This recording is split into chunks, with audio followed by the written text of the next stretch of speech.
And we're live. Welcome in, everyone. Welcome in. Who is joining me live today? Welcome in, ladies. Welcome in. Thank you for joining me. Thank you. I know we're having, this is a different week in comparison to the other weeks. We're just adjusting to my schedule, and I'm glad you guys are able to join me today. So welcome in. We have a very interesting topic to talk about today. You guys just be sending me stuff, and the topic that I'm going to talk about today was, I'm going to be honest with you ladies, I had a little bit of a challenge just when I was doing my research. And as I was doing my research, the term emotional labor, I know in my work with women, they've brought it up, the emotional labor at work, and I hadn't really settled down to really dissect it, right? And so I got a question from you guys about how to manage emotional labor.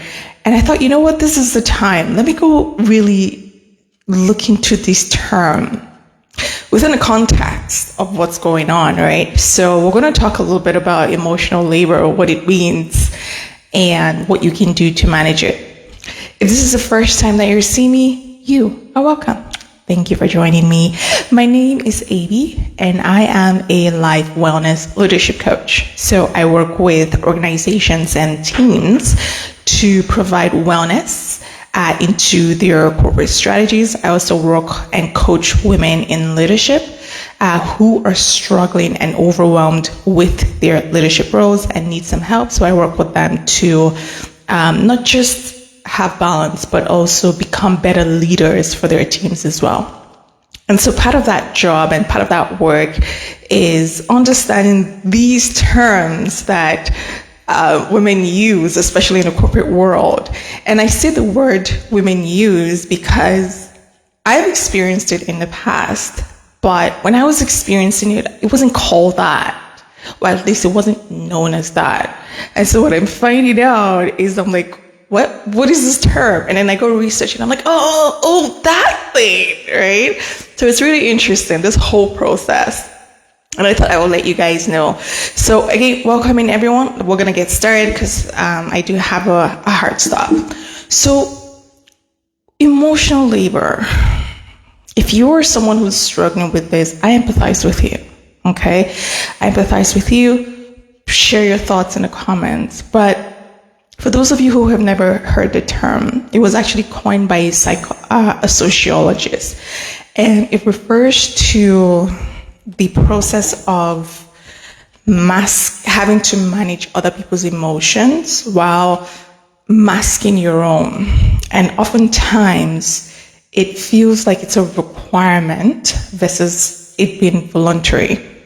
So in simple word, what this means is that if you find that you are hiding your true feelings, hiding the way that you feel about a situation so that other people wouldn't get upset, that's part of emotional labor. It can also come up in situations where you feel like you have to be the one that's managing the emotion of the group, managing the dynamics of the group. And oftentimes women take on this role because for 3 reasons, which I'm going to talk about.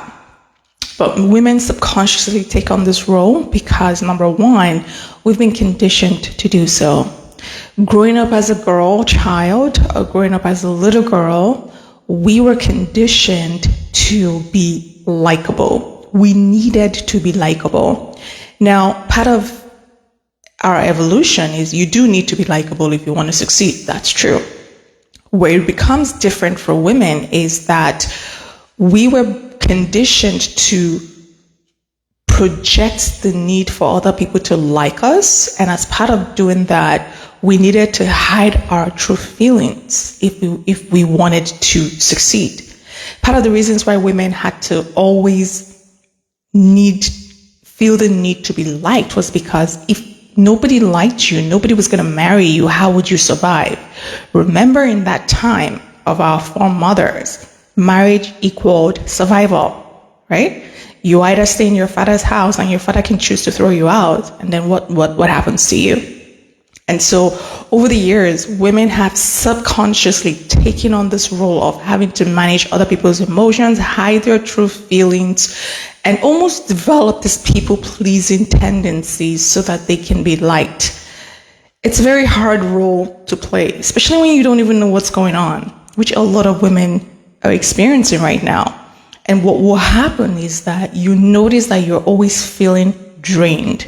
You're always feeling tired, irritable, but at the same time, you feel like you cannot really show your true self and show your true feelings because you have to be the one that has to be the strong one emotionally. You have to be the one that is always cool, calm, and collected. You have to be the one that, maintains poise, even when there's so much chaos and other people are, lashing out. And if you have a corporate job or you work with clients, it is a requirement of professionalism to be able to manage your emotions. That's why I talk about emotional intelligence. If you're being paid for a job and you're talking to customers, it's a requirement that you're able to manage your emotions. The problem with emotional labor is that outside the context of the professional world, and even in certain contexts within the professional world, I'll talk about it. But outside the context of the professional world, it's required of you. It's required of you as part of your home. It's required of you in your families. And it's not that, the problem here is not that the people who require it of you are doing something mean. It's just that you have always played this role since humanity began. And so now that a woman's role is evolving from just being at home to work, to business now, there's still that expectation that women need to be able to carry the group wherever they are emotionally. And so that puts a burden on you. And that's why you're feeling drained and tired. Nobody knows how you truly feel except you. I've heard this part in the corporate world where women feel like they have to be the one to remember people's birthdays. They have to be the one planning things that women would typically do, or women will be expected to do. Now, as I explain all of this, you guys know, I cannot teach something that is out of integrity with me. I can't do that. So as I was doing my research and understanding these things that I'm talking to you guys about, there was a part of me that was just like, so what is the real problem here? Like, I was Googling and researching, what is the problem here? You should always manage your emotions. That's correct. So what is the real reason? Why is it termed labor? And then finally I got my answer. It's termed labor because in the process of managing your emotion, you feel responsible for the other person's emotion. And so now you are pretzeling yourself and almost like walking on eggshells every single time in order to make or manage the emotions of the other person. That is a very hard job to do. That is an impossible job to do. And the reason I struggled with it was because my reality has changed. And I'm in a place in my life where, I'm learning every day. The work that I teach you guys, I use it too, managing my emotions. But it doesn't feel like labor because I don't feel forced to do anything. If I'm annoyed or I'm irritated, I express it, but not in a way where I'm disrespectful or I'm, lashing out, but I feel the annoyance. I feel the rage, whatever it is, and I release it in that process. And where emotional labor comes in is that you don't even get to feel that because you're so afraid of what could happen if you allow the other person's emotions out of check. Are you guys getting this? Is it clear? So if this is something that you're experiencing where you notice, how do you know you're experiencing this? Most of the time, you never say what you truly mean. You're always having to rehearse and almost be politically correct every single time. Now, there are instances where this is required. Again, if you have a professional job, professionalism, part of professionalism is being able to manage yourself first. Okay? However, it is not your responsibility to manage the emotions of the other person on the other side. Now, before I go into how do you do that, I'm just quickly checking time here. How do you do that? I'll just quickly talk a little bit about the second and third reason why many women struggle with this. So in addition to the conditioning that we've been given from birth, another reason too is that we feel like we always have to be the strong one. We feel like we always have to, if we are not in check, everything is going to go downhill. So I'll give you an example. For example, if you're a mom or you're a wife, you could start to feel like you can't really express how you truly feel, because if you do, then it's going to affect your husband and your children. And so you keep all of those things in while your physical and emotional health are deteriorating at your expense, because again, you want to protect the peace. I hear this a lot. So what you find out is that when certain things happen where you need to speak up and assert yourself and advocate for yourself, you don't, because you're afraid of what could happen to, or how that person might take the way that you're standing up for yourself. So these are examples of where emotional labor can come in that can cause you to feel drained. Okay? So if this is something that you're struggling with, I empathize with you. I've been there. It's one of the worst. It's one of the worst burdens to carry. But one thing that I would tell you is nobody expects you to carry it. There was a time in this world where women were expected. We're in a different time now. The best connections that I have made in my life are the ones where I'm true to myself and authentic. And the people in my life appreciate it. The best connections you will ever have are the ones where you are yourself. Because that's the one where you are going to show up in a way that the person that you're talking to will feel your heart. So you don't have to pretzel yourself to be something that somebody else wants you to be. If you're in that situation, that's not your person. That's not your person. They're not for you. Okay? That's not your job. Whenever you find yourself in a situation where people want you to be something that you're not, they're not for you. That's not your client. I'll just leave that there. So one of the very first things that you can do if you struggle to be authentic and show how you really feel is create a safe space where you can actually start to release those emotions. So what I started doing was I started journaling, because I used to the average people pleaser, if I put her on a scale, I would say she's like 8 out of 10. I used to be like 20. I used to be, like me. That used to be me. And so I started journaling the thoughts and the emotions that I used to have whenever I'm in a situation where either I'm afraid to truly express how I feel or it's not appropriate. So for example, at work, right? At work, you're not supposed to be lashing out. So find a safe space. This could be journaling. This could be having a support system that can help you. Like if you're struggling, you can talk to your family, your friends. I have family, friends, I have mentors, I have coaches, I have people supporting me. Because I know how hard it can be, especially when you're working in a corporate world or you have your own business and you need to be able to show up professionally. I know how hard it can be. So I surround myself with a lot of support system. Okay, so that you can truly be yourself.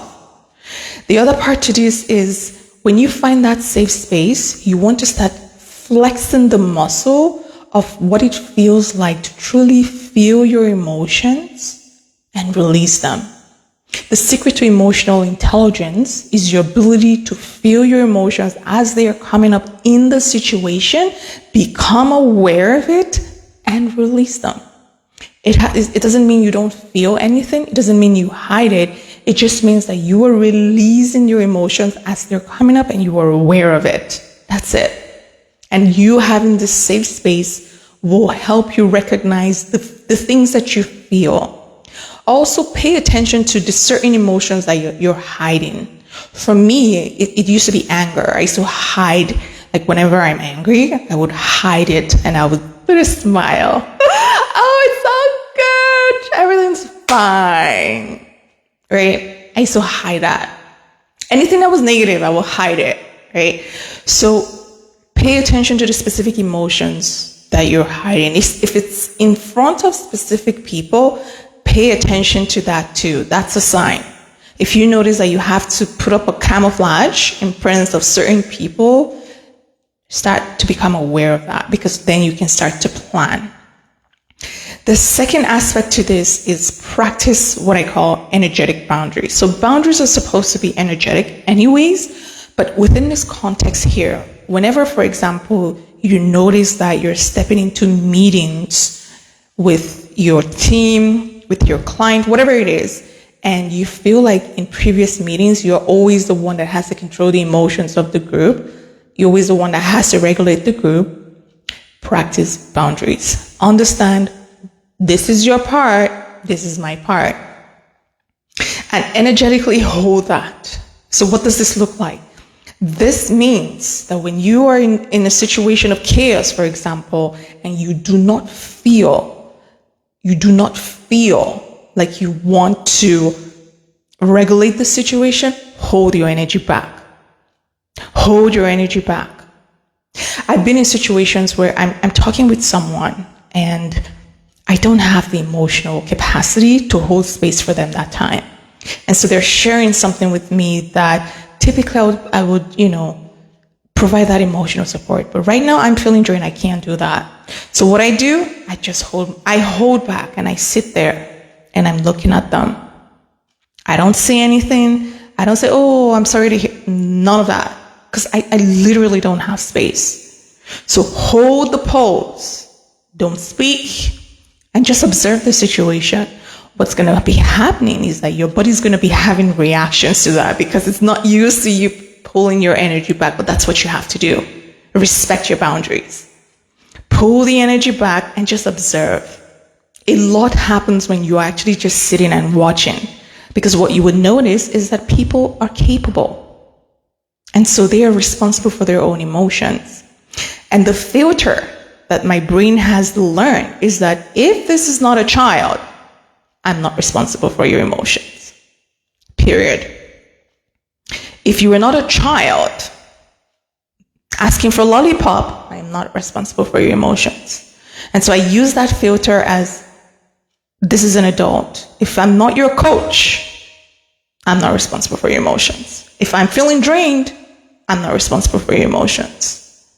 Okay? So create a filter for yourself. These are just some of the filters that I have, that I use in my life, because if you don't do this, people will energetically take that from you. How do they do that? They could come to you and just almost burst out everything that they're feeling, expecting you to provide support. But if you don't feel in that moment that you want to do that, do not do that, because that's part of the labor. Now it feels like a burden to you instead of a gift. Providing emotional support is a gift, but it's also a skill set. Like, it's pretty much what my business runs on. So if you're not a coach, if you're not a therapist, if you're not a psychologist, and you're not dealing with a child, this is not your responsibility. Okay? So have that filter. It would help you hold your boundary, pull your energy back, and just stop speaking and just observe the situation. And what will happen, do this multiple times, you're going to realize that your brain will get the message that you don't have to control anything that you don't want to. And when you do feel like you want to, that's okay. Jump in and say, oh, okay, I see what's going on here, and put your input. But when you don't feel like it, hold the pose, pull back, and just observe the situation. And if they ask you for your opinion, yeah, it's very interesting. Yeah. And that's it. Okay? All right, the final thought. This is going, I have to drop off soon, but the final thing that I wanted to say is everything that I've just taught you guys is a muscle that needs to be practiced. So if you start doing this today, you will notice that you fall back today, you fall back tomorrow. That's okay. Continue to practice this muscle until it becomes stronger, until it becomes automatic. And what you notice is that you're going to move through life and not feel like you have to be responsible for other people's emotion. Because in actual fact, ladies, I know you may not believe this, but I promise you, nobody expects you to do that. And the people that expect you to do that, those are not your people anyways. So you have a decision to make. But other than that, I hope you ladies enjoyed this live training. So we do have a masterclass coming up. Oh, it's going to be amazing. I'm going to post the details tomorrow. It's going to be done by, her name is Suchi Smita, and she's going to be talking to us about redefining success. So you don't want to miss that. I'm going to put the details. I've already invited you guys to the masterclass, and I will see you probably this weekend too. But other than that, ladies, one more thing. So I'm going to be opening up some spaces in my coaching container. I don't have space right now, but I want to put the announcement there. I want to practice putting the announcement early enough. So if this is something that you're struggling with, if you are struggling with work, if you're struggling with stress, if you are needing help with growing and elevating your career or your life, then this is something that I can help you with. So reach out to me and we'll have a quick conversation of how I can help you get to your next level. But other than that, ladies, have an amazing Wednesday. Have an amazing day.